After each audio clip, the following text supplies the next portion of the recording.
Hey friends, if you encounter the issue where the 5 GHz hotspot is not available on your Windows 11 computer, then please watch this video. I will guide you through the resolution.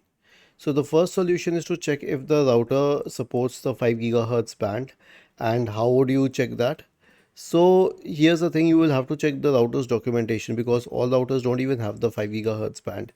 The next one is to run the network adapter troubleshooter. Right click on the start button. Select settings from the menu. Go to the system tab on the list on the left hand side. In the right pane, select troubleshoot.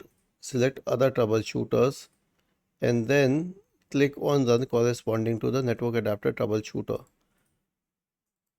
The last solution is to update the Wi-Fi drivers. And how would you do that? Search for device manager in the Windows search bar and open device manager, and then expand the list for network adapters. Right click on the network adapter driver and select update drivers and search automatically for drivers. Was this helpful? If yes, then please subscribe to the channel. If not, then let us know in the comment section of the video on how we could help you further. Thank you for watching this video and have a nice day.